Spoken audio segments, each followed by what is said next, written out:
या इंटरनल गोष्टी आहेत आमच्या शूटिंगच्या दरम्यानमधल्या. काही चॅलेंजेस असतात, आर्टिस्टच्या डेट्स असतात, त्याच्यानंतर काही आर्टिस्ट आमच्या इथे आजारी होते. हे सगळं मॅनेज करून आम्हाला फार मोठ्या लेवलला म्हणजे कमीत कमी 18 ते 19 आर्टिस्ट होते.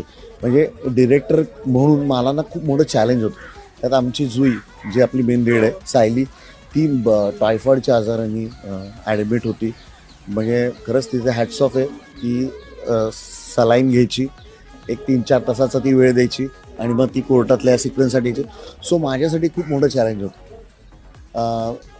हे करत असताना कुठल्याही प्रकारे ऑडियन्सला म्हणजे ह्याच्यामध्ये काही त्रुटी येणार नाही किंवा त्यांना काही त्या म्हणजे एंटरटेनमेंटमध्ये काही प्रॉब्लेम येणार नाही असं बघून ते आम्हाला शूट करायला लागतं. हे मोठं चॅलेंज ॲक्च्युली या केसच्या दरम्यान होतं. आणि कसं आहे कन्सिस्टंटली जवळजवळ केस ही म्हणजे आमच्या स्क्रिप्टच्या पेजेसमध्ये म्हटलं तर जवळजवळ 58 पेजेसची केस आहे. 58 पेजेसची केस शूट करणं म्हणजे आर्टिस्टच्या मुवमेंट्स, आर्टिस्टच्या कंटिन्युटीज, त्याच्यानंतर पाठांतर करून त्यांनी ते परफॉर्म करणं, ते त्याच इंटेन्सिटीने परफॉर्म करणं जे आपण पहिले